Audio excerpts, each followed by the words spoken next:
A dad walked past his teenage son's room and nearly fainted. The bed was perfectly made. The floor sparkled. Not a sock, sneaker, or leftover snack in sight. On the pillow, an envelope sat neatly, addressed in big letters, Dad. His heart pounded as he slowly opened it. Dear Dad, I never thought I'd have to tell you this in writing, but here it goes. I've left home. I ran away with my girlfriend, Blaze. I wanted to avoid a confrontation. Blaze is incredible, smart, beautiful, and a little older than Mom. She rides a motorcycle, wears leather, and has tattoos everywhere. Big news, she's pregnant with twins. Yes, twins. She has a cozy cabin in the woods with enough firewood to survive winter. My job? Chop it all. We plan to have a big family fast before science catches up. She's also teaching me how to grow our own herbs and trade for some other supplies. We're keeping our fingers crossed for a cure for her specific rare condition because she deserves it. But don't worry, I'm 15 and fully capable of adulting. Mostly. Next year, we'll introduce you to the twins. Love, Liam. P.S. Dad, none of this is true. I'm at Tommy's house. Just thought I'd remind you that your biggest problem today is still that school report on the kitchen table. During a wild thunderstorm, a power cut left the house on the hill in the dark. A paramedic arrived just in time to help deliver the baby of the lady of the house. He gave little Kathleen a flashlight and asked her to shine it on her mummy so he could see better. Kathleen held it steady. When baby James was born, the paramedic gave him a little spank to get him crying. He turned to Kathleen and asked, "So, what did you think of all that?" Without missing a beat, the little girl said, "Well, he shouldn't have crawled in there in the first place. Spank him again." Autocorrect has caused more arguments than marriage itself. One Sunday afternoon, the grandson showed up with a brand new smartphone. "Grandma, Grandpa," he said proudly, "now you can text each other." The old man squinted at the screen like it was a UFO landing. "Text her? Why would I do that? She's been in my ear for 50 years. The last thing I need is her voice in writing, too." His wife folded her arms and smirked. "Oh, please. The real reason is you type slower than you walk, and that's saying something." The old man grumbled, poking the screen with one crooked finger. "Every button's invisible. Back in my day, phones had buttons big enough you could dial while holding a sandwich." The grandson laughed. "Grandpa, just swipe here to unlock it." The old man squinted, swiped, and somehow opened the calculator. His wife leaned over his shoulder and teased, "Don't worry, dear. It's probably helping you count how many arguments you've lost." The old man scowled at her, then barked at the phone. "Fine, I'll send her a message. Siri, type, 'You're annoying.'" The phone buzzed. "Message sent. You're anointing." The wife burst out laughing. "Finally, a phone that knows I'm a saint." The old man slammed the phone down and muttered, "That's it. I'm sticking to smoke signals. At least they don't autocorrect." An atheist was taking a walk through the woods. "What majestic trees! What powerful rivers! What beautiful animals!" he said to himself. As he continued walking alongside the river, he heard a rustling in the bushes. Turning to look, he saw a 7-foot bear charging towards him. He ran as fast as he could up the path. Looking over his shoulder, he saw that the bear was closing in on him. His heart was pumping frantically, and he tried to run even faster. He tripped and fell on the ground. He rolled over to pick himself up, but saw the bear raising his paw to take a swipe at him. At that instant, the atheist cried out, "Oh my God!" Time stopped. The bear froze.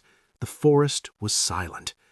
It was then that a bright light shone upon the man, and a voice from heaven asked, "You deny my existence for all of these years, teach others I don't exist, and even credit creation to a cosmic accident.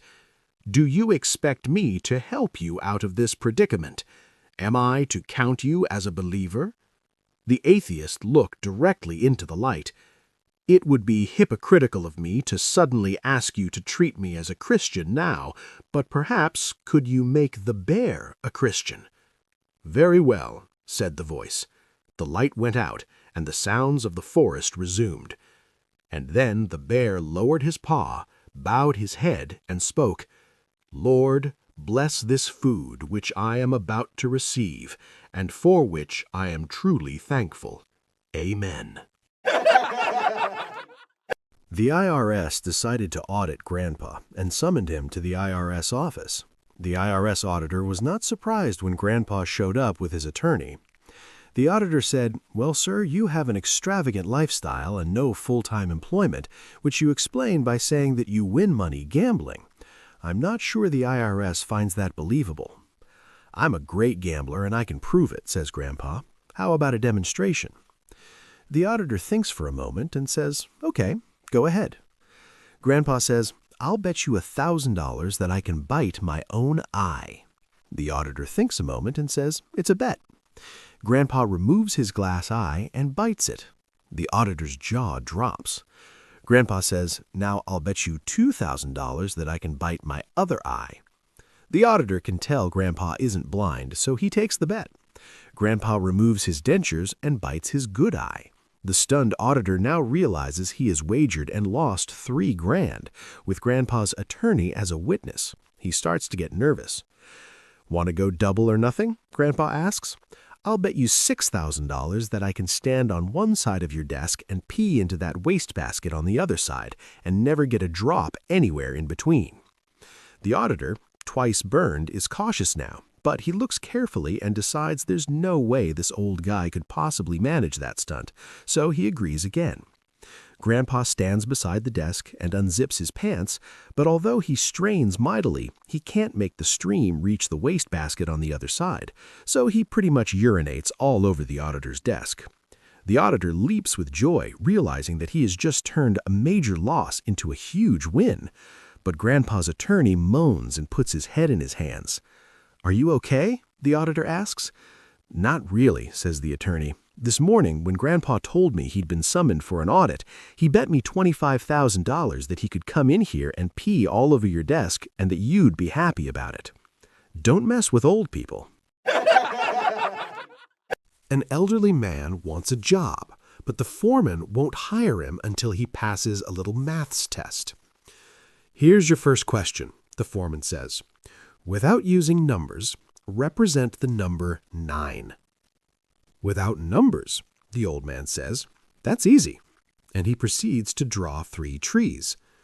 "What's this?" the boss asks. "Have you no brain? Tree plus tree plus tree makes 9, says the old man. "Fair enough," says the boss.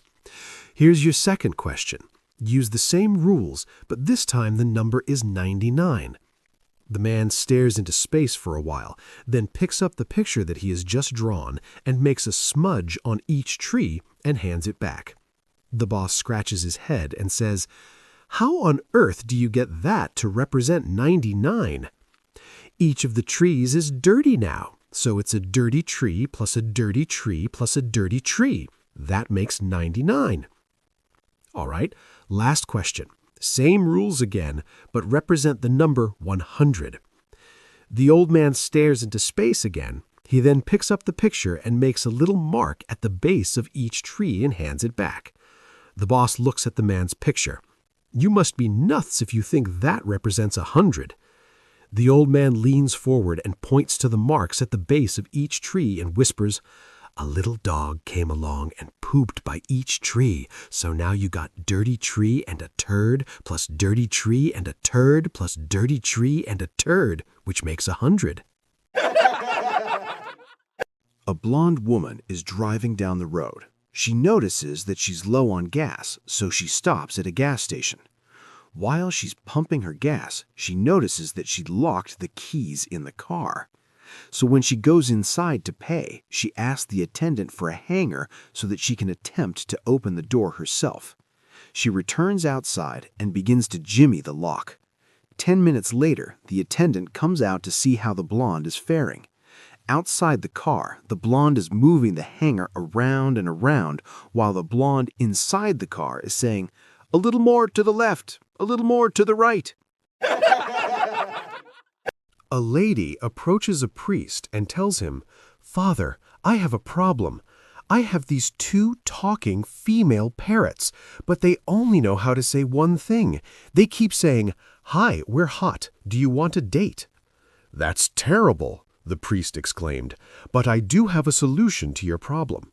Bring your two parrots over to my house, and I will put them with my two male talking parrots, to whom I have taught to pray and read the Bible.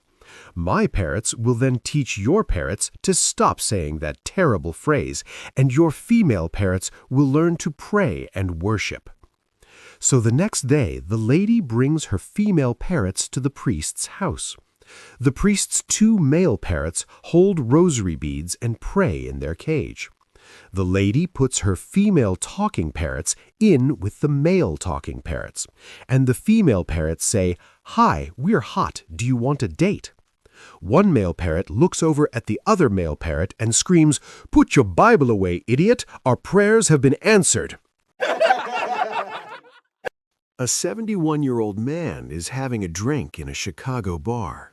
Suddenly, a gorgeous 19-year-old girl enters and sits down a few seats away. The girl is so attractive that he just can't take his eyes off her. After a short while, the girl notices him staring and approaches him. Before the man has time to apologize, the girl looks him deep in the eyes and says to him in a sultry tone, "I'll do anything you'd like. Anything you can imagine in your wildest dreams. It doesn't matter how extreme or unusual it is. I'm game. I want $100, and there's another condition." Completely stunned by the sudden turn of events, the man asks her what her condition is. She replies, "You have to tell me what you want me to do in just 3 words." The man takes a moment to consider the offer from the beautiful woman. He then whips out his wallet and puts 10 $10 bills in her outstretched hand. He then looks her square in the eye and says slowly and clearly, "Paint my house." A Midwest farmer was describing his lifestyle to a touring group of city folks. "One of the benefits of this profession," he explained, "is that we have built-in weather predictions." "What do you mean by that?" asked one inquisitive visitor. "When the cows are standing," the farmer explained, "it means no rain is likely for the next 24 hours. When they're lying down, it means it's going to rain."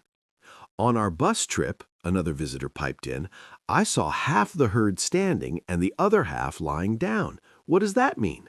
The farmer flashed a smile and answered, "That means half of them are wrong." Jimmy, an 80-year-old gentleman, retired to Florida after his wife of 58 years had passed away. He was quite alone in the world and longed for companionship. One day, as he was walking through a public park, he spied what he considered to be a very pretty silver-haired lady sitting alone on a park bench. Getting his nerve up, he approached the lady and asked graciously, "Pardon me, ma'am, but may I sit here with you?" The silver-haired Marcia looked up to see a distinguished-looking white-haired gentleman and replied, "Why, certainly," and scooted over gently to give him room to sit down. For the next 2 hours, the two sat and talked about everything. They discovered that they came from the same part of the country, liked the same big band music, voted for the same presidential candidates, had had long, happy marriages and lost their spouses in the last year, and in general agreed about almost everything. Finally, the old gentleman cleared his throat and asked sheepishly, "Ma'am, may I ask you 2 questions?" With great anticipation, Marcia replied, "Why, certainly." The old gentleman removed a handkerchief from his coat pocket and spread it out on the ground before her. He very gingerly got down on one knee and looked her softly in the eyes. "Marcia, I know we've only known each other for a couple of hours, but we have so much in common. I feel I have known you all my life. Will you marry me and be my wife?" Marcia grabbed Jimmy's hands and said, "Why, yes, I will marry you. You have made me so very happy." She reached over and kissed him gently on the cheek.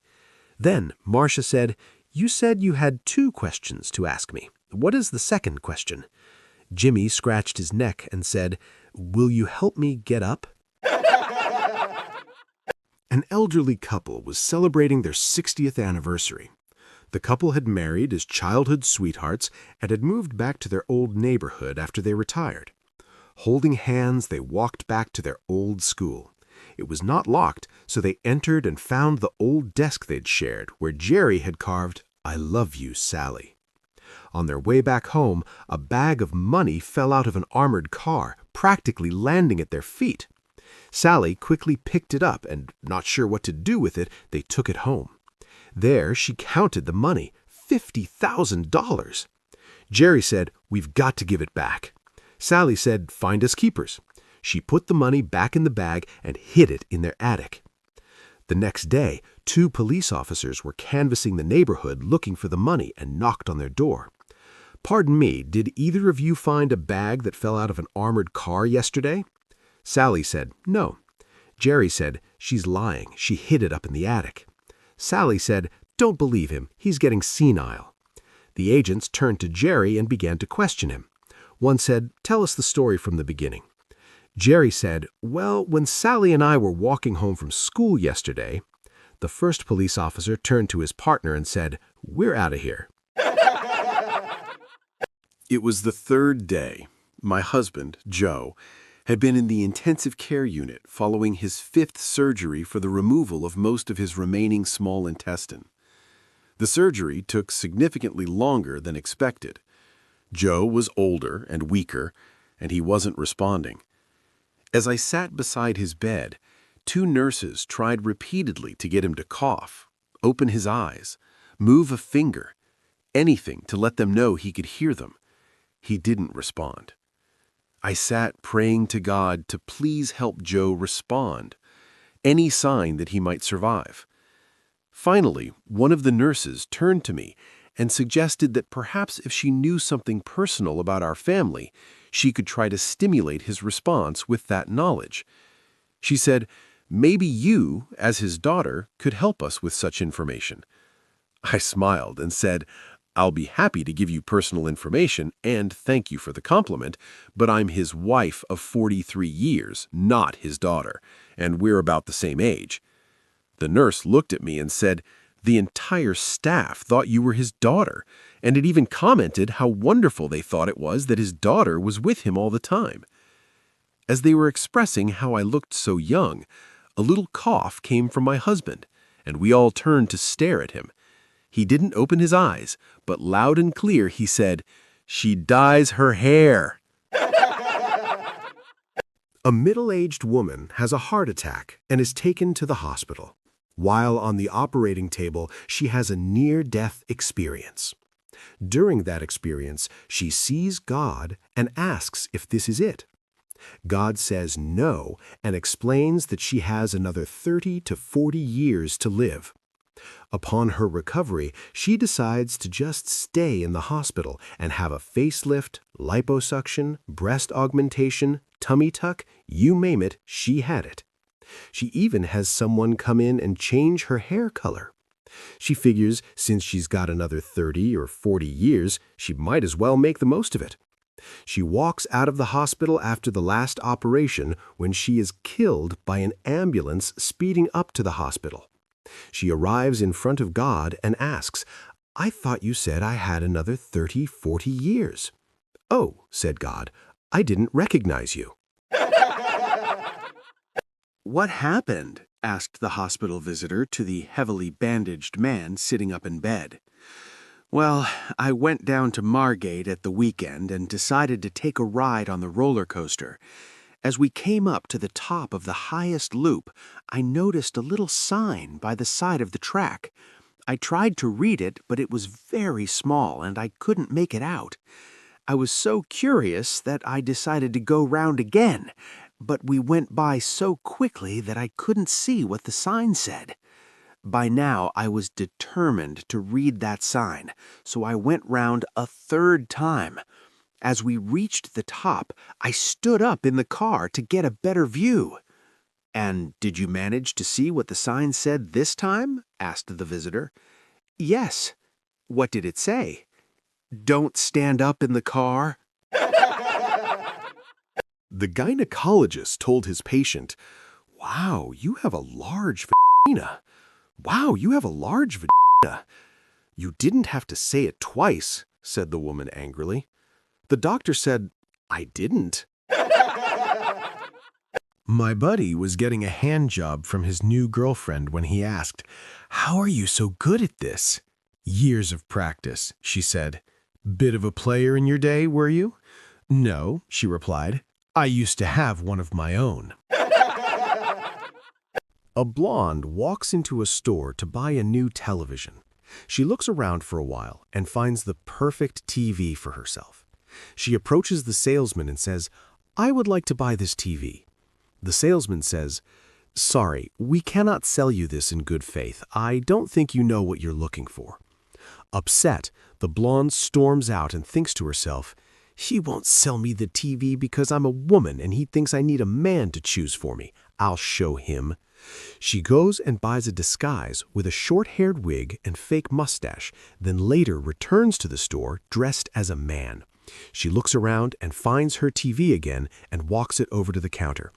In her best male voice, she says, "Good evening, sir. I would like to purchase this TV." The salesman sees right through her disguise and says, "Aren't you the blonde woman from earlier? I told you I will not sell you this." The blonde gets upset and storms out once more, thinking to herself, "So he won't sell me the TV because I'm blonde. Figures. I'm coming back and I'll get that TV." She goes to a local salon and has her hair and eyebrows dyed brunette and once again returns to the store. She picks up her TV and puts it on the counter and says, "I would like to purchase this television." The salesman slams his hands on the counter and says, "Lady, listen, you can't keep coming back here and trying to purchase this." Confused, the blonde says, "How did you know it was me? You saw through both disguises. Are you some sort of detective?" The salesman replies, "I know it's you because you've been trying to buy a microwave all day, not a goddamn TV."